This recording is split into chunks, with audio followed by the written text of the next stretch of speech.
Welcome back to Radio Free Market. This is Pat Barron, along with Drew Helm, and we're here at the University of Iowa, and we're interviewing Dr. Peter Klein, who is down at the University of Missouri.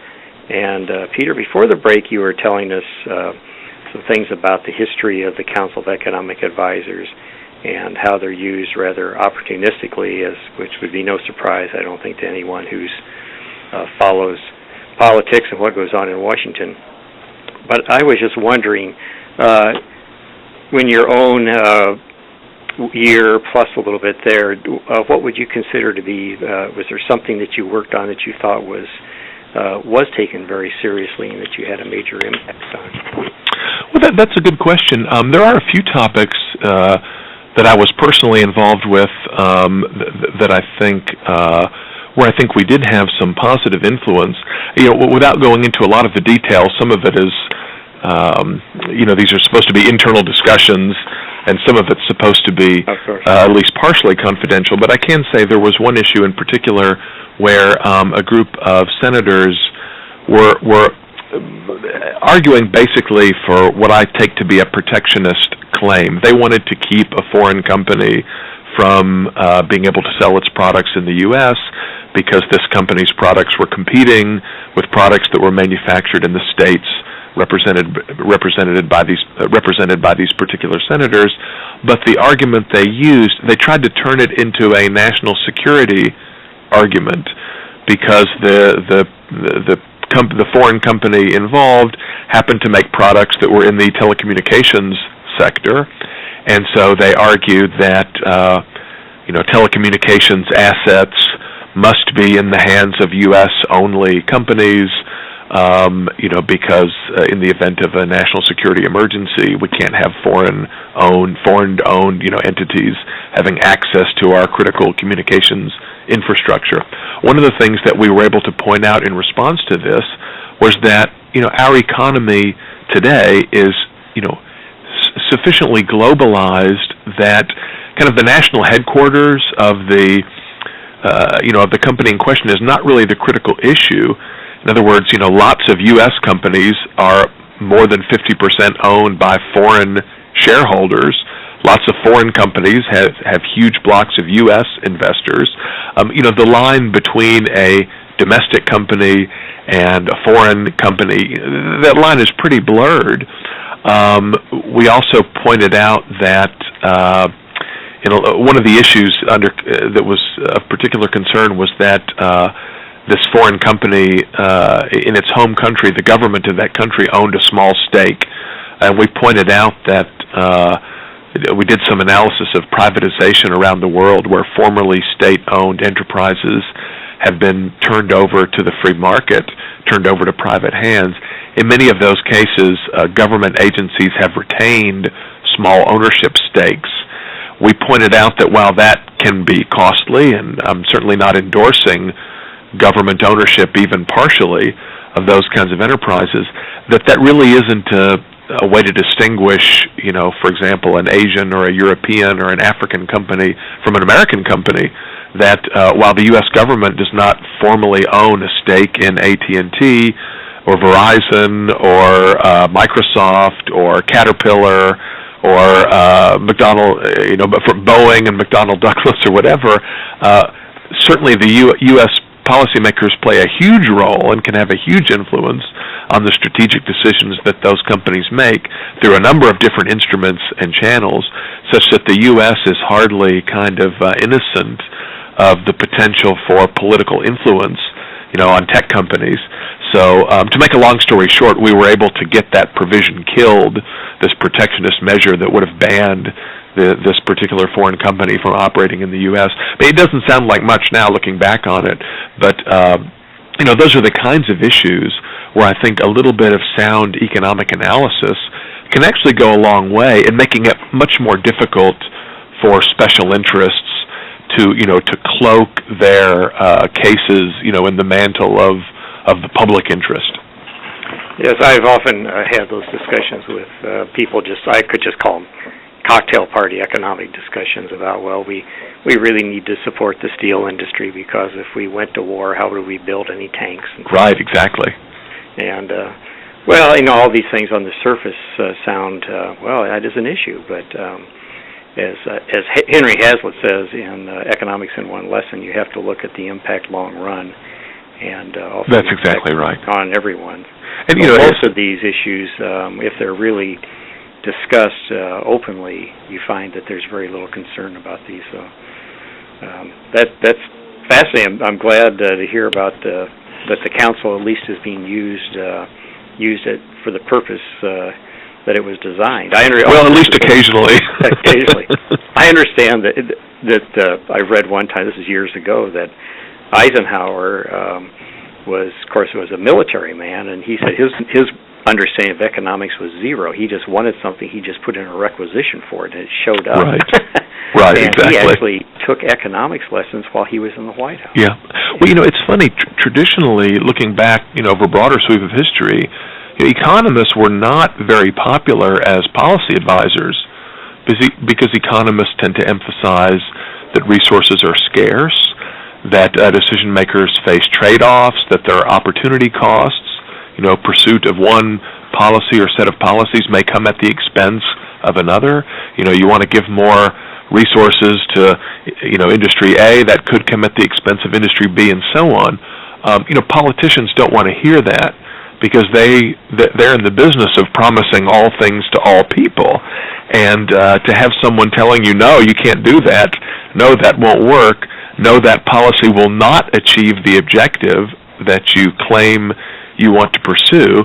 Nobody likes a naysayer, right? Mm-hmm. Especially a naysayer with a public voice. Well, one of the things that's very interesting about the sociology of the economics profession is how radically that kind of relationship with some distance changed around in the 20th century, particularly in World War II, which was the first time that thousands of economists went to Washington, D.C. to work on procurement and resource mobilization and price control and so on, and a lot of them stayed. And I'm not talking so much about individuals, but sort of as a profession, as a culture, this notion that economists should be part of the policy-making process, that government agencies should all be filled with economists who are kind of technocrats telling the government how to achieve its objectives with maximum efficiency. This notion would have been completely foreign to almost all economists prior to the 1940s, who thought that their job was to constrain, to restrain, to oppose, the foolish policies of government officials. So, whether that means the economics profession has been bought out, has been corrupted, I won't go quite that far. But just to give you one example, many people have pointed out over the last couple of years, as both lay people and professionals and others have begun to question the role that the economics profession played in the financial crisis and the recession. Why didn't more people see what was going on? Why aren't more economists critical of the Federal Reserve Board and the inflationary policies pursued by the Fed that most of us, myself included, would argue were the ultimate, sort of causes of the housing bubble and the financial crisis? Well, one explanation is that, most economists, that the economics profession has been bought out by the Fed, bought off by the Fed, that in some fields, like monetary economics, study of money and banking, 60, 70, 80% of all economists publishing in academic journals on these topics are either current or former Fed officials, are on research funds from the Fed, have part-time appointments at one or the other of the Federal Reserve banks. My former colleague Larry White, now at George Mason University, has a nice piece in Econ Journal Watch on the influence of the Federal Reserve System in research on monetary economics. There was a similar article published about the influence of the U.S. Department of Agriculture on agricultural economics research, showing that when you have, look, whoever pays the piper calls the tune in some sense. So the claim is not that economists in these particular subject areas are necessarily more corrupt than anybody else. But look, all of us, if placed in a situation where somebody with a big checkbook would prefer that we come up with one set of conclusions than another. Look, that's something that it's hard for anybody operate sort of with great integrity in an environment like that. Yeah, I understand that even follows through to things like product safety. That I read an article several years ago that there's a government product safety, I guess, laboratory where things are spent, and at one time when it was set up, it was filled with people who were just very objective scientists. And that's right. That's exactly right. It's become so politicized that when anything is sent there, the first thing they want to find out is, well, what kind of result do you want? Exactly. And there's an old joke. About the economist interviewing for a company interviewing various practitioners for a consulting position or an analysis position, and they give the candidate some kind of a test to analyze some particular some set of numbers, and the accountant gives one answer, and the consultant from marketing, the candidate from marketing, gives another answer, and the economist candidate closes the door and lowers the shades and says, well, what do you want the answer to be? It's tempting in that kind of environment, for people to kind of avoid rocking the boat, and I think you get that in many fields of economics, just as you would in any aspect of life. Well, too, it seems like whether you're working for the Fed or working for the Council of Economic Advisors, it seems like there's just such a broad range of material that it'd be ultimately impossible to make any sort of large-scale decision, because, again, getting back to, like Hayek's economic calculation problem, there's just no way for them to know what they're doing is the correct way of going about things. That's right. If the analyst is being hired to tell the government how to efficiently plan X, Y, and Z, almost always the correct answer is going to be, you can't do it. Here are this is the specific harm that you're likely to do. There's a very interesting chapter of Murray Rothbard's Man, Economy, and State. It's the last chapter of what was originally published as Power and Market, but is now in the Mises Institute edition of Man, Economy, and State, which also includes the chapters from Power and Market. And it's about the role of the economist in a free society, or the relationship between economists and public policy and so on. And Rothbard points out that, in a truly free market, the demand for economists would be much lower than it is in an interventionist society. There would be a place for economics teachers and economics professors to explain how market systems work, and to, remind people that protectionism is a bad idea, and so on. But there really wouldn't be that much for economists to do. In the mixed economy, in an interventionist setting, there's lots for economists to do. There are lots of government policies and programs for them to analyze. There are a lot of kind of technocratic projects. There's a lot of fine-tuning to be done. And yes, of course, we know from Hayek and from other scholars that this kind of fine-tuning ultimately cannot be successful in meeting its objectives, but that doesn't stop a lot of economists from being hired to try to do exactly that. So, it's true of academia more generally. The academic sector is almost certainly swollen far beyond what would be sustainable on a free market. And we're not talking about just economics here, but academia as a whole is massively subsidized by public funds. Universities are probably much, much larger than they would be in a free market. Many, many more students are getting the default 4-year college degree that is considered to be an entitlement of all Americans and so on, than would do so if students had a better understanding of what they're getting, if they were paying the bill for their own education, if they were being, if people were forced to spend their own money directly rather than having their tax money being used to subsidize academia, they would probably be a lot more careful and judicious about how they spend it. And my suspicion is that the higher ed sector would be, on the whole, much smaller, but also much more diverse. There'd be a lot more variety in types of degrees, types of schools. Places like Iowa and Missouri, you go to large research universities, whether public or nominally private, and they all look pretty much the same. We have the same basic departments, the same basic structure, very similar curricula. It's sort of a cookie-cutter model. And I don't think that's coincidence. If you look at a truly free market, you tend to see a lot of variety. There are high-end products, low-end products, specialized products, niche products, longer products, shorter products, and so on. A whole variety of different needs and tastes of heterogeneous consumers can be satisfied. You look at markets where the government is the main provider, the post office, the military, higher ed, and you see very little variety. You see one standard model with everybody doing basically the same thing. I can't imagine that that's, the efficient outcome that a free market would choose. And, there's a Mises article on today. It's talking about the education bubbles fuel for revolt. It's talking about Tunisia and Egypt, and it's really funny to hear, the President, Barack Obama, talk about, we need more education, when this article is saying that 57% of the young Tunisians entering the labor market today are all college educated. So, right. Yeah, so they have, a massive economic crisis, but everybody's college educated, so I don't know if... And the other thing is, when you hear people talk about, we need more education, everybody needs education, it's a lot like the debate about health care. One of the things that I find so frustrating in that debate is, all these discussions about, who has health care? Is everyone entitled to health care? Are there people in society who do not have health care? Well, health care is not a homogeneous blob.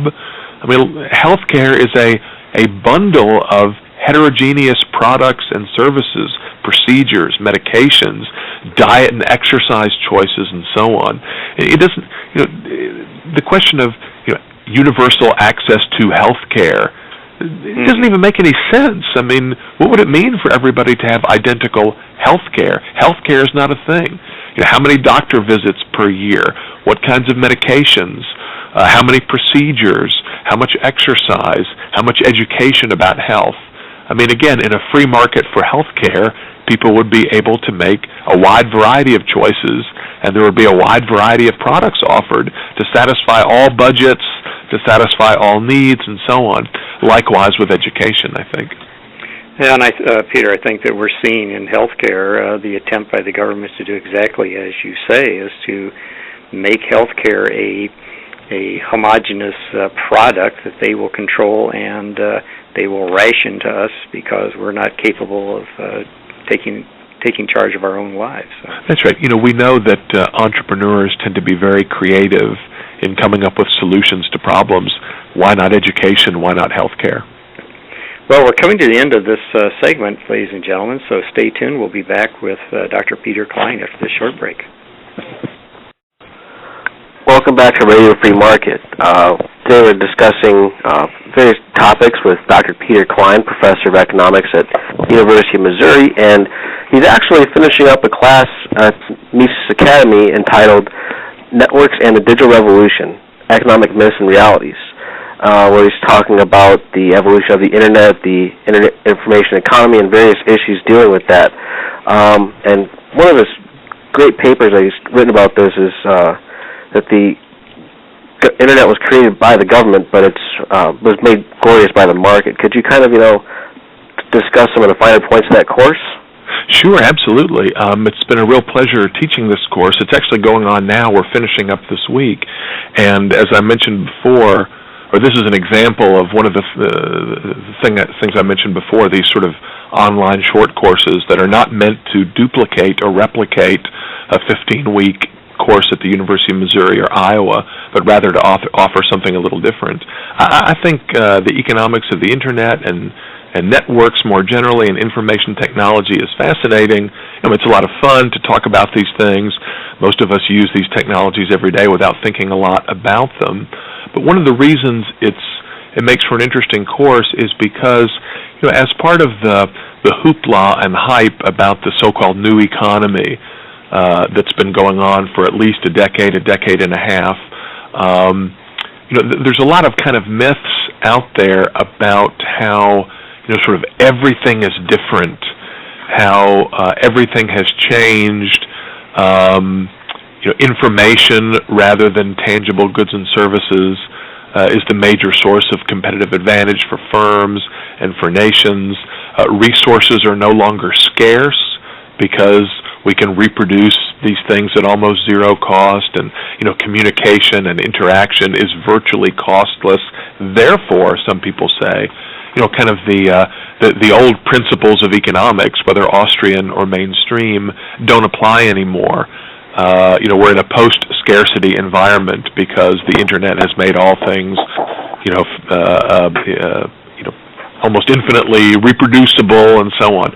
One of the things that we're doing in this course is looking at these very interesting phenomena, like the rise and the growth and importance of networks, the role that the internet and electronic commerce play, and so on, through the lens of more or less conventional economic theorizing, trying to emphasize that good old-fashioned economics, Austrian economics in particular, applies just as much as it ever did to networked situations, to information goods, and so on. I mean, really, nothing all that new is really new. There's really nothing new under the sun in this realm or in any other realm.